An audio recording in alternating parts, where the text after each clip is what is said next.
오늘 우리 주신 하나님 말씀은 시편 114편 1절에서 2절 읽겠습니다. 시편 114편 1절에서 2절 함께 읽겠습니다. 114편입니다. 우리 같이 읽겠습니다. 시작. 이스라엘이 애굽에서 나오며 야곱의 집안이 언어가 다른 민족에게서 나올 때에 유다는 여호와의 성소가 되고 이스라엘은 그의 영토가 되었도다. 아멘.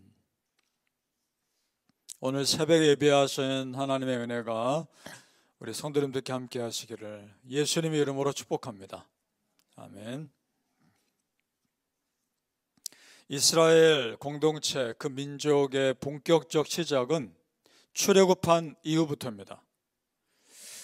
자, 이스라엘 백성들이 애굽의 노예 생활에서 하나님이 그들을 끌어내신 것이 단순히 그들에게 자유를 주시기 위한 것만이 아니었습니다. 1절을 다시 보시겠습니다. 제가 읽겠습니다. 이스라엘이 애굽에서 나오며 야곱의 집안이 언어가 다른 민족에게서 나올 때에 라고 되어 있습니다. 자, 이 구절 자세히 보시면 야곱의 집안이 라고 되어 있습니다. 그러니까 출애굽하기 전까지는 이스라엘 민족이라기보다는 야곱의 후손들의 성격이 더 강했습니다. 아직 제대로 된 나라도 아니고 민족도 아닌 겁니다. 그러던 그들이 약 430년간의 애굽에서 노예 생활을 끝내고 광야에서부터 민족을 이루게 됩니다.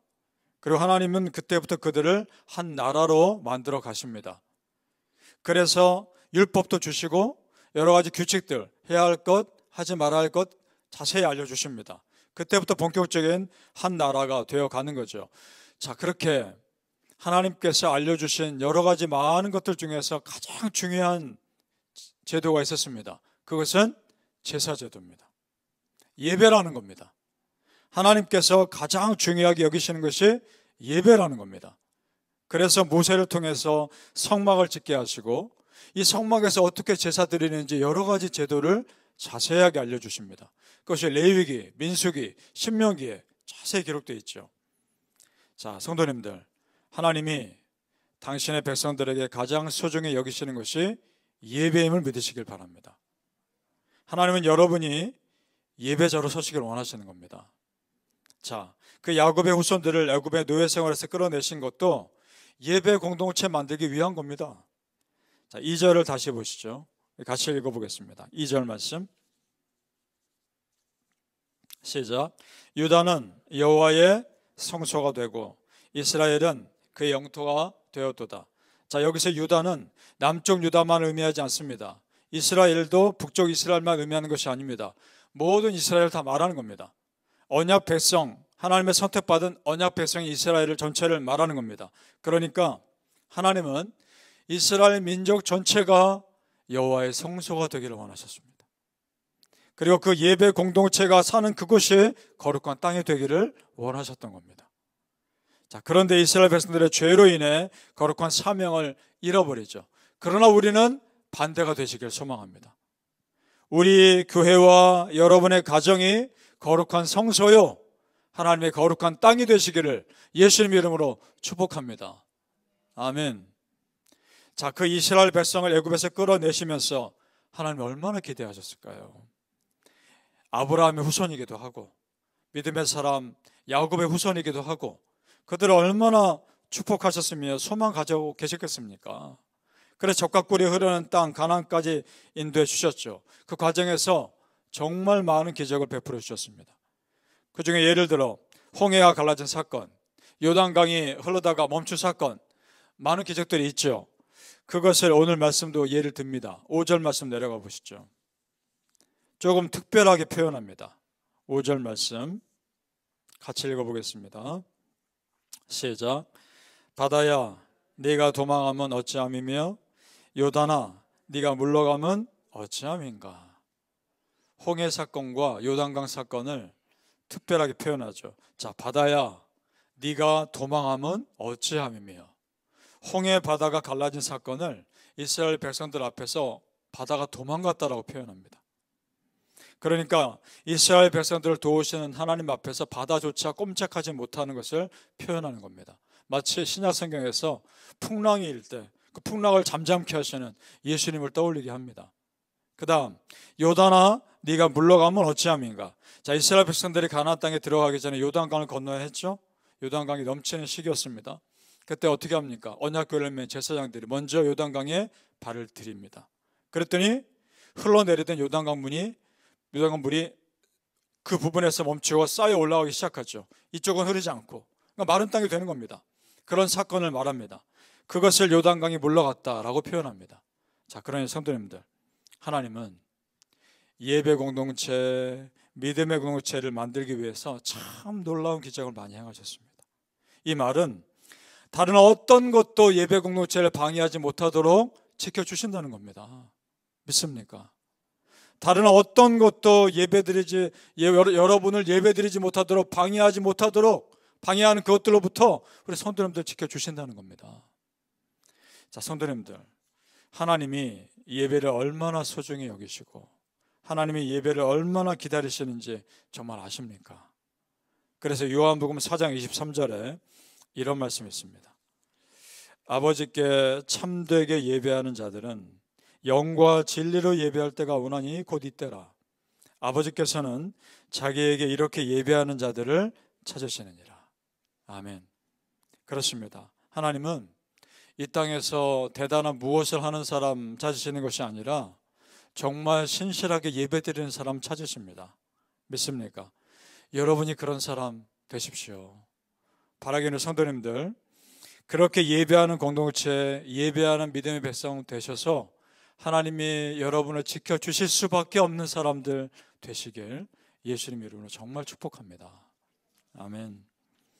자, 그렇다면 우리가 예배자로서 기본적으로 가지고 있어야 할 자세가 있습니다. 그것은 하나님을 두려워하는 겁니다. 경외하는 겁니다. 왜냐? 하나님이야말로 내 영혼을 책임지시는 분이기 때문입니다. 내 영혼이 천국 갈 수 있느냐, 지옥 갈 수 있느냐, 그걸 결정하시는 분이 하나님입니다. 물론 우리가 하나님을 친근하게 생각하는 것도 중요하지만 기본적으로 하나님은 창조주요, 심판주입니다. 내가 감히 가까이 하기 어려운 분이라는 겁니다. 그래서 하나님이 먼저 나에게 가까이 다가오신 겁니다. 우리로서는 감히 하나님께 가까이 나갈 자격이 없기 때문에 먼저 사람의 몸을 입고 이 땅에 오신 겁니다. 자, 오늘 시편 기자도 그런 하나님의 높으심을 찬양합니다. 7절을 우리 같이 읽어보죠. 7절 말씀 시작.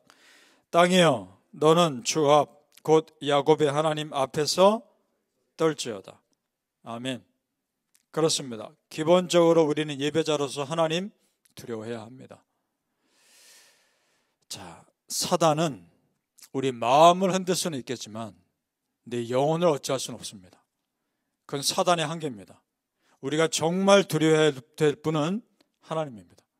그럼 반대로 성도님들, 하나님께만 붙어 있으면 되는 겁니다. 하나님 옆에만 붙어 있으면 문제가 없는 겁니다. 그래서 사단이 어떻게 공격하는 줄 아십니까? 어떻게든지 우리를 하나님에게서 떼어놓으려고 무지한 방법으로 공격합니다. 그러면 그 사람 그 이후에 무너뜨리는 건 순간 문제, 시간 문제니까. 자, 그러면 가장 확실한 공격이 무엇일까요? 하나님에게서 나를 떼어놓을 수 있는 가장 확실한 공격이 무엇이겠습니까? 예배 못 드리게 하는 겁니다.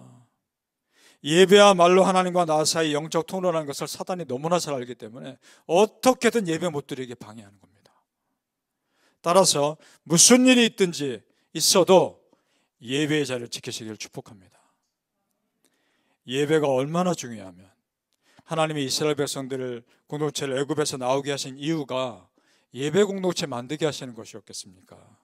예배가 얼마나 중요하면 성도님들, 내 영혼을 책임지신 하나님 앞에 정말 두려운 마음으로 서시고 그 하나님 앞에 신실한 예배자로 서시길 바랍니다. 그것이 내가 존재할 이유고 우리 교회가 존재할 이유입니다. 교회의 모든 초점은 예배입니다. 선교도 왜 선교를 갑니까? 예배자 만들기 위해 가는 겁니다. 구제와 봉사 여러 가지 섬김도 예배보다 앞설 수는 없는 겁니다. 예배가 우선입니다. 모든 것이 다 예배 잘 드리기 위한 겁니다. 그러면 이런 겁니다. 예배가 제대로 서면 모든 것의 질서가 잡힙니다. 믿습니까? 바라게 있는 성도님들, 나를 예배자로 부르신 그 사명 깨닫고 오늘도 신실한 예배자로 서시길 예수님의 이름으로 축복합니다. 아멘. 기도하겠습니다. 아버지 하나님, 이스라엘 백성들을 불러내신 이유가 단순히 그들에게 자유를 주시기 위한 것만이 아니라 그보다 더 거룩한 사명, 예배 공동체 만들기 위한 것임을 깨닫게 하시니 감사합니다. 나를 구원하신 이유가 나를 예배자로 만들기 위한 것임을 깨닫게 하여 주옵소서. 내가 지금까지 살아온 이유와 여기까지 예수 믿고 살아온 이유가 참 예배자 만들기 위한 것임을 깨닫게 하시니 감사하고, 우리 가정을 여기까지 지켜주신 이유가 우리 가정이 예배하는 가정 되게 하실 것을 믿으니 감사합니다. 아버지 하나님, 앞으로도 그렇게 살게 하여 주옵소서. 사단이 나를 어떠한 공격으로 예배자의 자리에서 미끄러지게 할지라도 다시 일어나 하나님 앞에 붙어있게 하시고 다시 일어나 예배 자리를 지키게 하여 주시옵소서. 무슨 일이 있어도 예배 자리를 지키게 하여 주시옵소서. 평생 그렇게 예배자로 살다가 하나님 앞에서 칭찬받는 주의 종들로 가게 하여 주시옵소서. 감사하며 예수님 이름으로 기도합나이다. 아멘.